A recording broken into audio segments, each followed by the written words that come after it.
A paz do Senhor, meus irmãos. Aqui quem fala é o irmão Renan dos Anjos. E a Bíblia Thomas Nelson chegou, tá? Bíblia de estudo, Thomas Nelson, Bíblia evangélica, tá?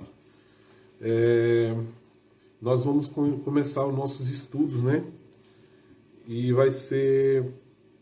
os nossos estudos será do livro de Gênesis, tá?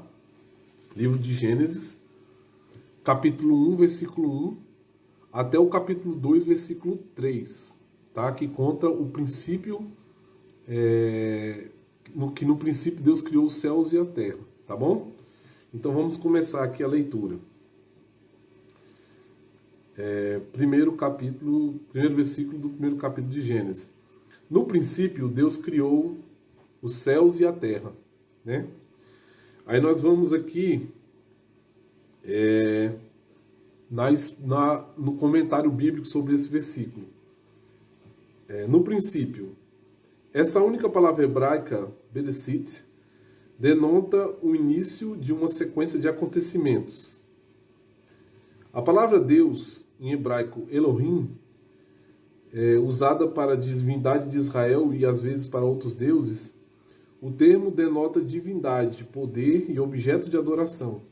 É a única palavra para Deus no capítulo 1, que enfatiza o poder de Deus como criador do universo.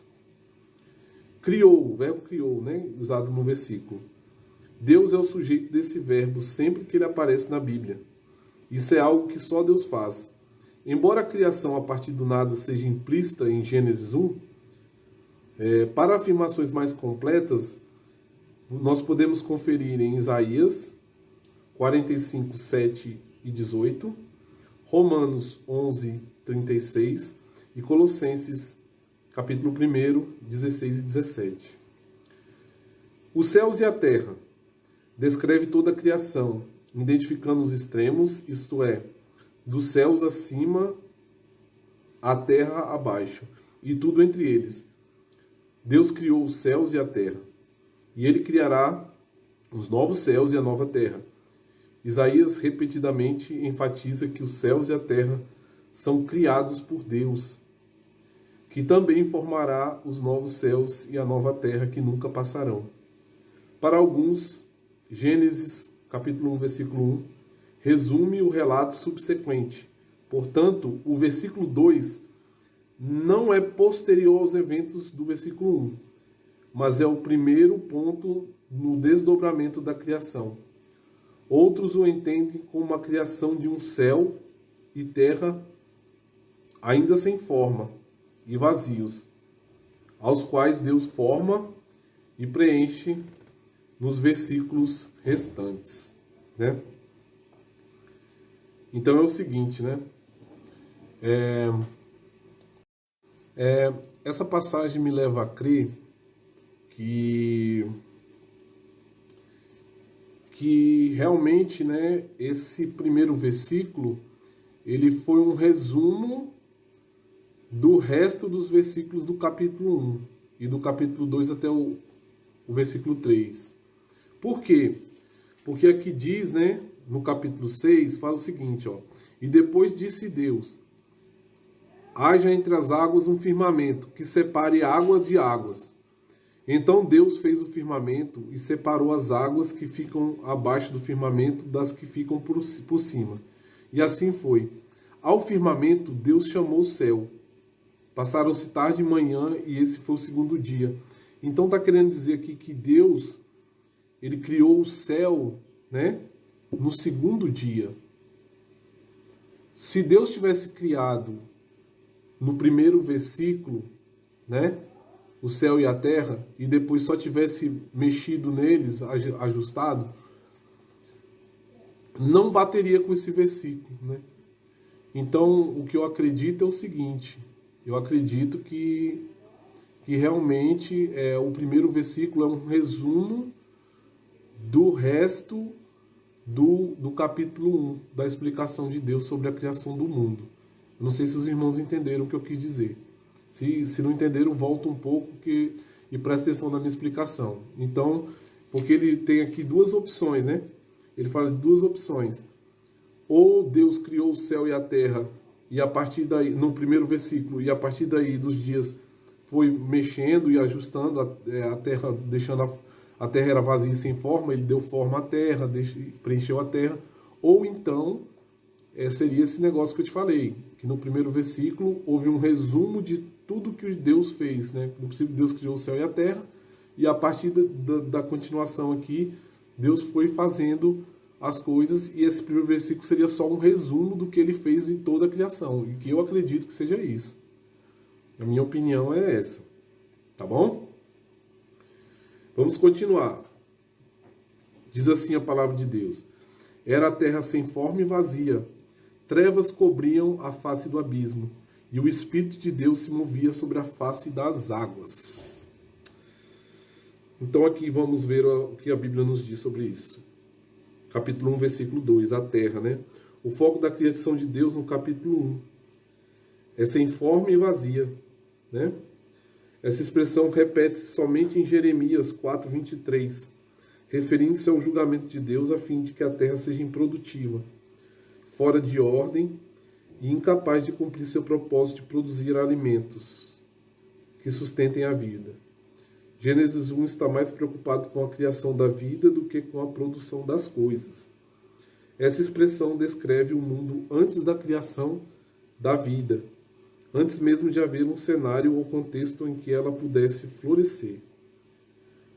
Nos dias 1 a 3 da criação, né, Deus cria a estrutura desse cenário, enquanto nos dias de 4 a 6 da criação ele enche esse mundo com criaturas vivas, né? Trevas que cobriam a face do abismo, e o Espírito do Senhor se movia sobre a face das águas. Adicionalmente, esse tempo antes da criação é retratado de forma pitoresca, né? A palavra pitoresca, tá, significa interessante, inusitado. Então seria como se dissesse assim, ó. Adicionalmente, né, esse tempo antes da criação é retratado de forma inusitada, né? Trevas antecipam a luz por vir. Aí agora fala sobre o abismo, né? Esse é o substantivo comum, né, em hebraico, que descreve as águas profundas. Em outras passagens, ele é o paralelo às águas ou aos mares. Essas águas retratam o potencial de uma força destrutiva mais poderosa que o mundo antigo conhecia. Aí continuando diz assim, né? Falando agora sobre o Espírito de Deus se movia. O Espírito de Deus se move sobre todas as ameaças potenciais enquanto Deus prepara a vida. Agora falando sobre o Espírito, ó. Idêntico à palavra para vento no Antigo Testamento e no Novo Testamento. O Espírito de Deus aparece nesse primeiro ato de criação e é encontrado novamente no início dos grandes atos criativos e redentores de Deus ao longo da história. Nos desvios das águas do dilúvio, ao nascimento de Israel, né? Ao atravessar o Mar Vermelho, na vinda do dia do Senhor, na concepção de Jesus, né? No ato de vir a Deus Pai e no advento da igreja em Pentecostes. Embora o termo Espírito Santo ocorra apenas algumas vezes no Antigo Testamento, sua atividade criativa e redentora associa o Espírito de Deus ao Espírito Santo no Novo Testamento. Tá? Sobre isso daqui, esse versículo, eu não tenho nem nada a dizer sobre ele, não. Eu acho que é desse jeito, é o pensamento, tá certo, né? Esse daqui, no primeiro, a gente teve tinha duas possibilidades a seguir, eu segui uma possibilidade. Já nesse aqui, eu acredito que a explicação da Bíblia é suficiente, tá? Então vamos continuar, ó. No versículo 3 diz o seguinte, ó: disse Deus, haja luz, e houve luz. O que a Bíblia nos fala sobre isso? Disse Deus, toda a criação e cada parte dela começa com a palavra de Deus, certo? Como João, capítulo 1, versículo 1 e 4, né? O diz que também conecta a criação com a luz, tanto espiritual como física. Ao identificar a palavra de Deus com Cristo, com Jesus Cristo, João extrai no texto uma doutrina que não está explícita nele. Aí falando o seguinte, ó, haja luz, né? Uma parte desse versículo explicando. Embora a criação da luz não seja explicitamente atribuída a Deus, mediante o uso dos termos criou, formou e fez, como os restantes dos 6 dias, confira em Isaías 45, versículo 7, onde socorre e houve luz, essa sequência repete as palavras de comando. Aqui, ao longo do capítulo, onde o verbo ouve ocorre, a criação obedece completamente aos mandamentos de Deus. Perfeita essa interação do livro, tá? Da Bíblia. Eu concordo sem tirar nem pôr, né? Aqui fala que Deus foi fazendo as coisas a partir da palavra, né? Ele falava e as coisas aconteciam. Ele falou, haja luz e houve luz. Ou seja, tudo obedece ao comando de Deus, ao comando verbal de Deus, né? E a Bíblia também fala que Jesus é o verbo, né? Então Jesus estava com Deus desde o princípio, né? Algumas pessoas falam que Jesus veio a partir de Maria, mas isso não está certo, né? Jesus já existia antes, ele encarnou, né, no ventre de Maria e veio à Terra para cumprir o propósito de Deus. Continuando, diz assim, ó, Deus viu que a luz era boa e separou a luz das trevas, né? Então vamos lá. O que a Bíblia nos fala sobre isso? Deus viu. Isso descreve a atenção que Deus dá aos próprios atos, bem como aos atos dos outros. A qualidade da luz, que é boa, implica mais do que um juízo estético ou moral. A criação é boa porque o seu Criador é bom. Ela segue exatamente o plano de Deus e separou a luz das trevas. Agora explicando. E separou a luz das trevas. Isso caracteriza os 3 primeiros dias da criação.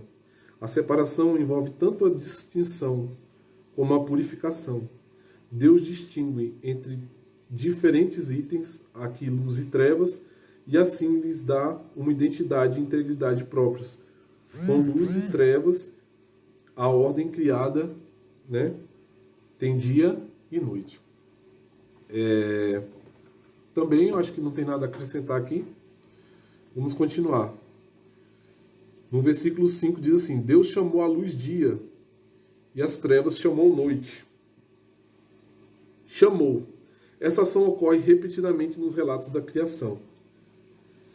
Dia.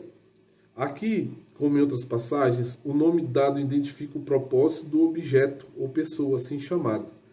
Mesmo quando Deus Criador estabelece seu propósito por meio de sua autoridade, né? Estabelece seu propósito por meio de sua autoridade. Com luz e trevas, isso significa que dia e noite não ocorrem simultaneamente, ou seja, não ocorrem ao mesmo tempo, tá? Mas em uma sequência. Além disso, o dia não se intromete na noite e vice-versa. Dessa forma, o tempo começa no primeiro dia, com tarde seguida pela noite e manhã seguida pelo dia. O tempo é logicamente o primeiro elemento, ou dimensão, necessário para que o mundo seja criado e para que vida exista nele. O Sol e a Lua são criados no dia 4, né?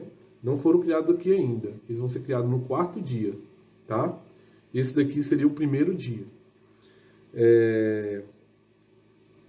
Ou dia 1. O termo pode ser usado indistintivamente como primeiro para denotar o elemento inicial em uma sequência assumida, especialmente uma sequência que denota dias. A palavra hebraica para dia pode se referir a um período de 24 horas ou a um período maior de tempo.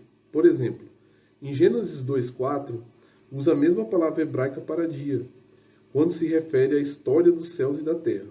Isto é, no dia, entre aspas, tempo, né, no tempo, em que foram criados. Assim, 7 dias se tornam um dia. Por outro lado, a palavra hebraica dia geralmente se refere a um período de 24 horas. Gostei dessa definição também, tá? Não tenho nada a dizer, não. Então, aqui no versículo 5, só para concluir, Deus chamou a luz de dia e as trevas chamou noite. Passaram-se a tarde e a manhã. Este foi o primeiro dia. Então nós estamos aqui no primeiro dia, certo? Gênesis capítulo 1, versículo 6. Depois disse Deus: haja entre as águas um firmamento que separe águas de águas. Né? Firmamento aqui, explicação do livro. Tem como raiz a ideia de uma placa de metal abatido. Também pode ser traduzido como expansão ou abóbada. O substantivo hebraico costuma ter sentido dos céus ou do céu, onde o sol, a lua e estrelas são encontradas.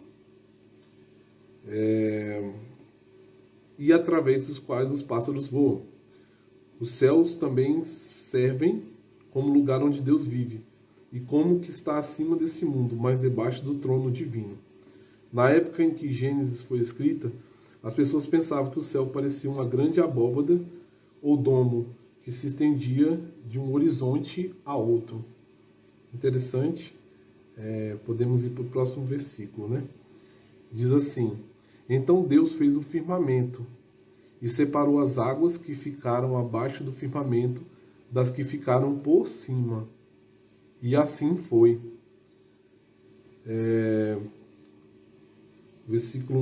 Capítulo 1, versículo 7. Separou, né? O ato de separação no segundo dia foi entre as águas que ficam abaixo do firmamento e as que ficam por cima, embora Deus voltara a dar ordem às águas abaixo do céu. As águas acima desse firmamento não voltará até Gênesis 7, versículo 11. Aqui é o seguinte, né? Está querendo dizer o seguinte: as águas abaixo do firmamento, né, se tornariam os mares. E acima do firmamento seriam as nuvens, né? Porque as nuvens, o meu irmão estava até me explicando hoje, as nuvens, na verdade, elas são gotículas de água. Então,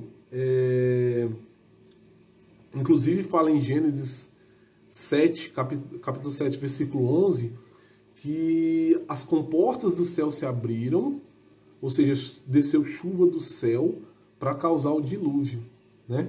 Então, essa separação seriam as águas dos mares, né? O céu, que foi criado por Deus, e acima do céu também haveria água, que são as nuvens, que são gotículas de água, né? Onde desce a chuva, entendeu? Então, é muito interessante essa passagem, né? Mostra muita coisa pra gente. Agora, continuando, diz assim a palavra de Deus, ó: ao firmamento Deus chamou o céu, passaram-se a tarde e a manhã, e esse foi o segundo dia, tá? Agora o versículo 9. E disse Deus: ajuntem-se num só lugar as águas que estão debaixo do céu, e apareça a parte seca. E assim foi, né? Vamos aqui. As águas que estão debaixo do céu, parte seca e terra, né? E mares. Deus cria o segundo terra e o terceiro mares, domínios que sustentarão a vida. Ajuntem-se, o termo enfatiza que os mares e a terra são distintos. Isso recorda o poder destrutivo dessas águas para inundar cidades e centros costeiros, e os limites que Deus lhe impôs. Esse limite completa os três domínios separados: céu, mar e terra. Essas são as três arenas em que o movimento e a vida ocorrem, né? Eu também não tenho nada a falar sobre isso aqui. Para mim, eu concordo com o que está escrito na Bíblia, tá? Continuando, diz assim, ó, versículo 10, né? A parte seca Deus chamou de terra e chamou de mares ao conjunto das águas. E Deus viu, né, que ficou bom. Versículo 11. Então disse Deus: cubra-se a terra de vegetação, plantas que deem sementes e árvores cujos frutos produzem sementes de acordo com as suas espécies. E assim foi. Vamos ver o que a Bíblia nos fala sobre isso. Plantas deem sementes e árvores cujos frutos produzam sementes. Deus permite que a vida vegetal se reproduza. As plantas produzem alimentos não porque as pessoas usam os rituais mágicos corretos para invocar os deuses da chuva. e deusas da fertilidade. Pelo contrário, Deus criou o alimento como seu próprio poder para que se reproduza dentro de seu mundo, para que ele não se esgote. Isso prevê alimento abundante para prover toda a vida que Deus cria, de acordo com as suas espécies, né? Isso pode se referir a cada espécie ou tipo de planta reproduzindo de acordo com sua planta mãe, né? Exemplo, feijão não produz milho. Ou há muitos tipos de plantas e árvores, né? Nesse ponto aqui, eu vou ficar com a primeira, tá? Ele deu duas opções, né? Ponto de debate aqui seria de acordo com as espécies, né? E na minha opinião, no meu ponto de vista, cada espécie, estava se referindo a cada espécie nascer da sua determinada espécie, né? Exemplo, o feijão brota do pé de feijão, né? Ou seja, não brota outra coisa daquele pé, não brota outro tipo de cereal, de outro tipo de alimento, né? Essa é a minha visão, tá? Ele estaria se referindo a isso. Continuando aqui, vamos lá, né? A terra fez brotar a vegetação, plantas que dão sementes de acordo com as suas espécies e árvores cujos frutos produzem sementes de acordo com a sua espécie. E Deus viu que ficou bom, né? Passaram-se a tarde e a manhã, este foi o terceiro dia. Disse Deus, né? Versículo 14. Haja luminares no firmamento do céu para separar o dia da noite. Sirvam eles de sinais para marcar estações, dias e anos, né? No caso aqui ele está falando, né, dos luminares, já está falando do sol, que seria aqui no quarto dia, tá? O sol foi criado no quarto dia, as estrelas e a lua. No versículo 15 diz assim, ó, e sirvam de luminares no firmamento do céu para iluminar a terra. E assim foi.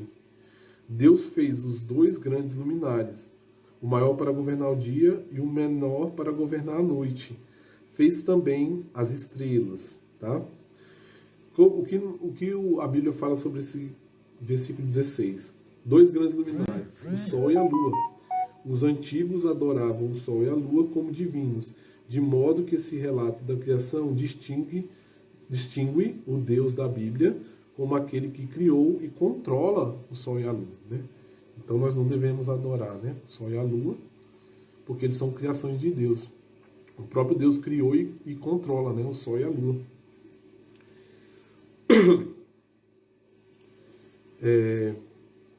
O 17. Deus os colocou no firmamento do céu para iluminar a terra. Os colocou no firmamento do céu para iluminar a terra. Outra manifestação da soberania de Deus. Ele controla onde estão e o que fazem. Deus, e não só a lua como deuses. Deus, sim, é responsável pelos dias, meses e anos, né? A lua só foi criada ali, a lua, o sol e as estrelas, para servir de marcar estações, né? E tem a sua finalidade também, mas eles não são independentes de Deus, né? Não pode ser adorado, né? Somente o Deus, o Criador, é digno de ser adorado.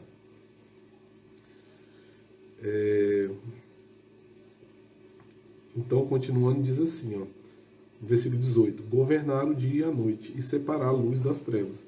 Deus viu que ficou bom, passaram-se a tarde e a manhã, esse foi o quarto dia. Versículo 20: disse também Deus: encham-se as águas dos seres vivos e voem as aves sobre a terra, sobre o firmamento do céu. Então diz assim, ó, versículo 20: encham-se. Isso aponta para um elemento chave desse relato da criação. A vida é abundante e enche o mundo, né?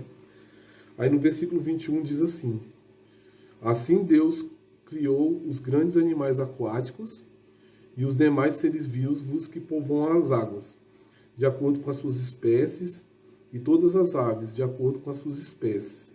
E Deus viu que isso era bom, né? A explicação aqui no 21 é o seguinte: os grandes animais aquáticos, né? pode se referir a serpentes ou monstros marinhos, né? Animais, né? Plural em hebraico. Mas no restante do capítulo 1, coletivamente, usa-se o hebraico singular para identificar grupos inteiros, plantas e árvores, seres vivos e pássaros, rebanhos domésticos, animais selváticos e demais seres vivos da terra. Talvez animais não se refira a um grande grupo, mas a alguns animais específicos, tais como os grandes e os mais temidos animais do mar. Deus os cria e tem poder total sobre eles, de acordo, aí a continuação, né, da palavra, diz assim, e de acordo com as suas espécies. O que quer dizer? Como nós vimos nos outros comentários, né, isso pode descrever todos os tipos de criatura. Vamos aqui ao 22, né? Então Deus os abençoou dizendo, sejam férteis e multipliquem-se, encham as águas dos mares e multipliquem-se as aves da terra, né? Versículo 22. Sejam férteis e multipliquem-se, né? A Bíblia nos fala, ó, Deus cria a vida e quer que ela encha a terra. Aí vem o versículo 23, passaram-se tarde de manhã e esse foi o quinto dia.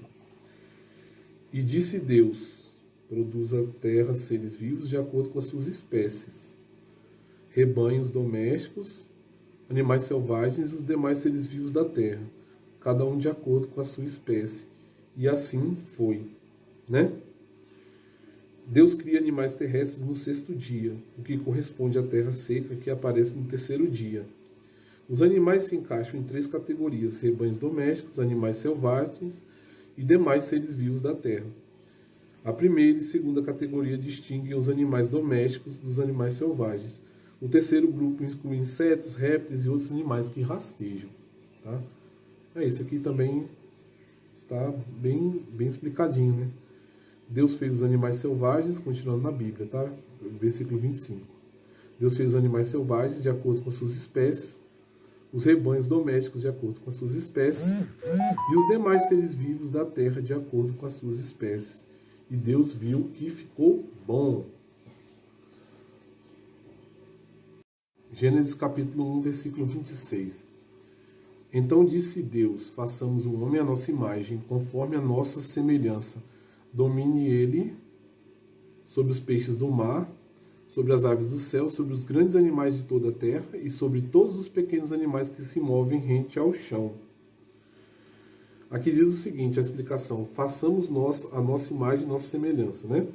Façamos, retrata Deus deliberando em meio à sua corte, assim como um rei pode ter um tribunal e discutir seus planos entre os presentes. Nossa não pode ser tão facilmente explicado no contexto do mundo antigo. Não há evidência de que Deus criou o ser humano tanto à sua imagem como a de seus anjos. Somente a imagem de Deus aparece no versículo 27. Parece mais provável que nossa imagem,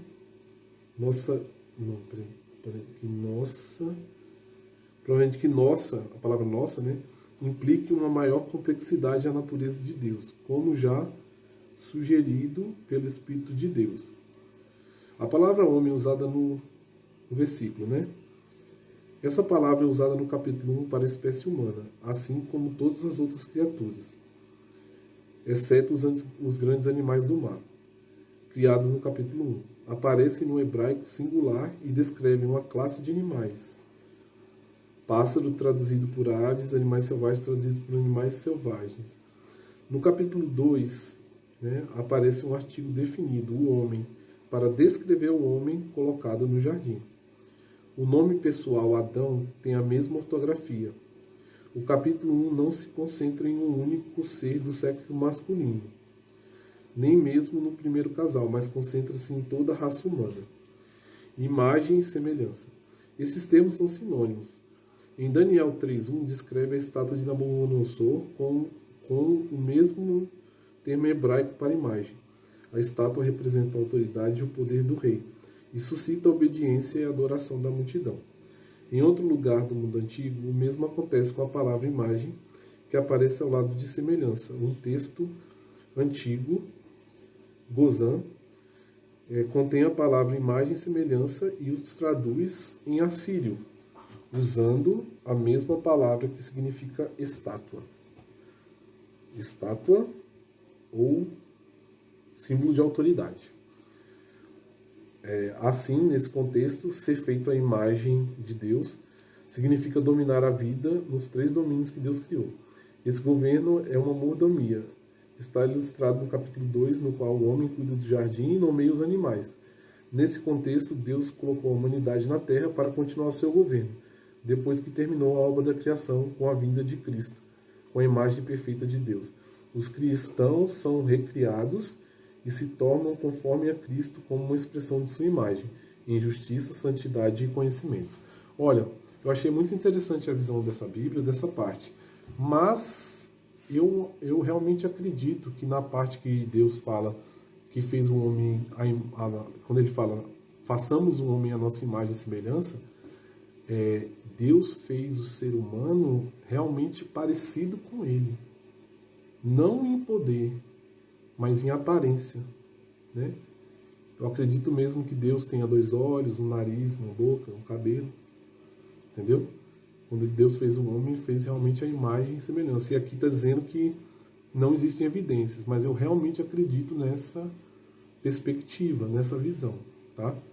Eu acredito mesmo que o homem foi feito à imagem e semelhança de Deus, literalmente, tá?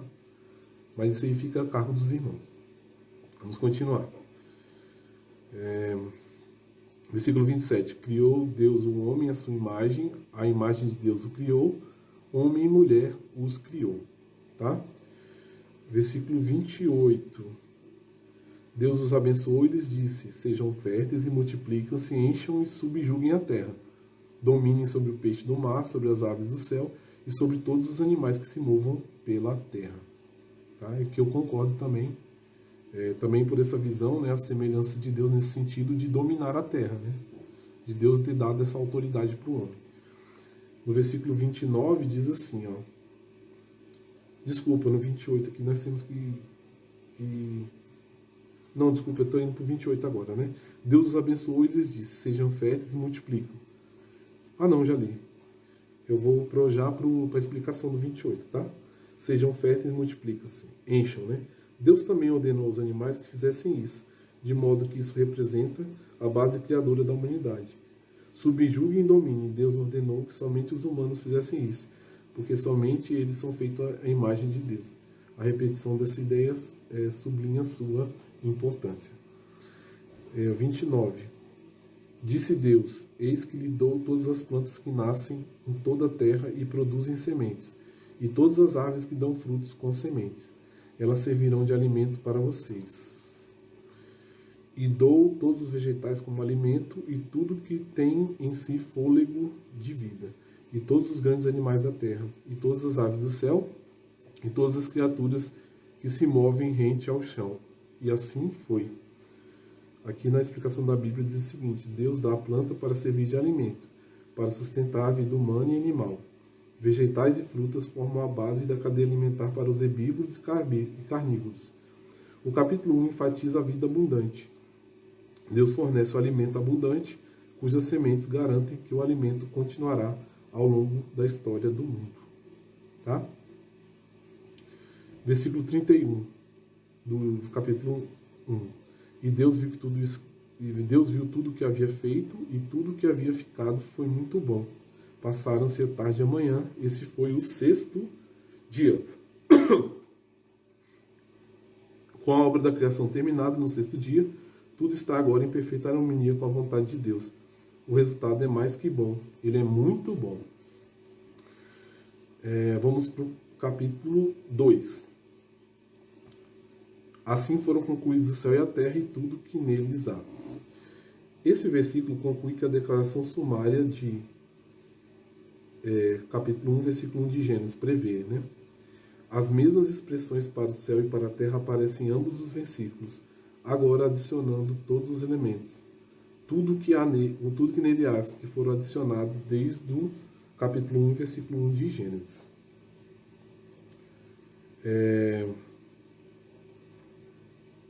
capítulo 2, versículo 2. A semana da criação de 7 dias... Não, desculpa, tem que ler primeiro o versículo, né? No 7º dia, Deus havia concluído a obra que realizara e nesse dia descansou.